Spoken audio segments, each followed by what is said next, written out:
Salut, moi c'est Gumi, mais on m'appelle plus communément Queen J en souvenir de celle qui me faisait les meilleures gratouilles du monde. Je possède un humain voué corps et âme à mon bien-être de Félidé. C'est lui là que vous voyez assis devant son écran d'ordinateur. Durant les premières semaines de mon existence, j'ai été abandonnée dans un carton en pleine forêt, super ambiance. Enfin bon, j'ai fini par être recueillie au sein d'un organisme qu'on appelle la Société Protectrice des Animaux, la SPA quoi. C'est là-bas d'ailleurs que j'ai décidé d'adopter cet humain qui déambulait dans les couloirs. Depuis ce jour, il m'est fidèle et s'occupe de la queen que je suis. Bien que j'ai soufflé en avril dernier ma 12e bougie, je me souviens comme si c'était hier de mon arrivée à la SPA où j'ai passé les 2 premières années de ma vie. C'est super intimidant au début de se retrouver dans cet endroit un peu froid. D'ailleurs, avant de pouvoir intégrer une stabulation, donc ce sont ces pièces dans lesquelles on vit, il y a tout un cursus de santé à suivre. À notre arrivée, afin d'éviter de transmettre un agent infectieux aux autres animaux, on se retrouve dans un premier temps enfermés quelques jours dans ces cages où les plus sages d'entre nous sont libres de pouvoir sortir. Une fois examinés par le vétérinaire de la SPA, si nous sommes contaminés, on nous place en quarantaine jusqu'à être totalement clean. Ici, derrière ces vitres, le temps peut être long jusqu'à être totalement soigné. Dans tous les cas, on finit par rejoindre une stabulation, ou plus simplement, une nouvelle famille.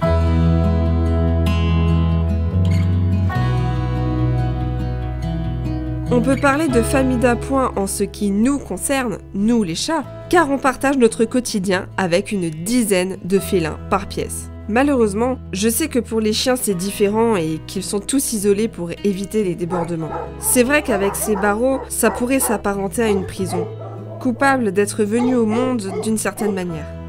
Le problème, c'est que beaucoup de chiens ont vécu des traumatismes sévères, les ayant rendus socialement inaptes, comme mon ancien ami Pogo. Il venait d'un petit village à côté de Lyon. La SPA l'a récupéré chez un particulier qui avait mis des annonces douteuses sur internet afin de s'en débarrasser.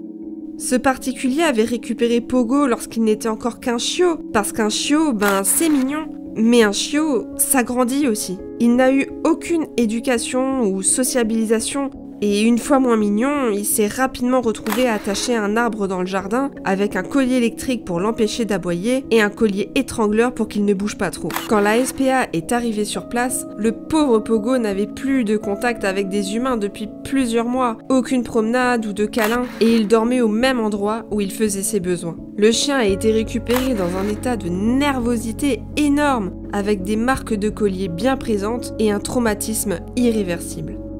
Est-ce que les humains de la SPA ont porté plainte lorsqu'ils ont vu les conditions de détention de l'animal? Non, car le gros problème est que la justice est très permissive en ce qui concerne les animaux domestiques. La liste des potentielles maltraitances ou sévices est très peu fournie. Par exemple, le propriétaire d'un animal est autorisé à le laisser attaché à un arbre toute sa vie s'il en a envie, sous la seule condition que la laisse fasse 3 mètres au minimum.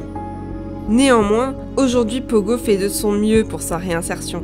Il écoute bien, il a même trouvé plusieurs bénévoles qui l'adorent et qui prennent le temps de le promener en dehors de son enclos. Car oui, la majorité des humains présents à la SPA sont des bénévoles, animés par un sentiment d'altruisme et présents pour venir en aide à ces animaux au passé tumultueux.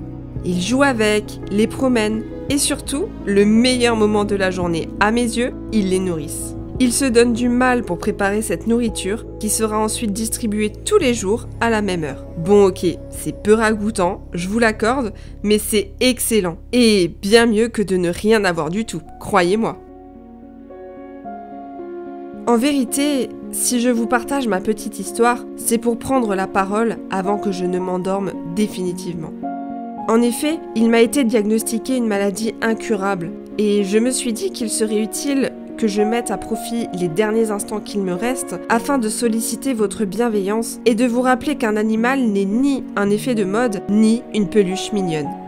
C'est avant tout un être vivant avec son propre caractère, ses craintes, mais surtout un être capable de ressentir. Et la douleur de l'abandon est bien présente quand on le laisse livrer à lui-même dans un carton au fin fond d'une forêt ou attaché à un arbre. Je me suis fait un bon nombre d'amis ici, et il est toujours difficile de les voir partir. Pas vers une nouvelle famille, non, mais vers l'au-delà. C'est difficile pour nous, mais aussi pour nos humains de la SPA, qui se donnent chaque jour pour notre bien-être et qui par ailleurs ont pris le soin d'ériger un mémorial en l'honneur des âmes disparues sans jamais découvrir le bonheur d'une seconde vie heureuse au sein d'une famille aimante.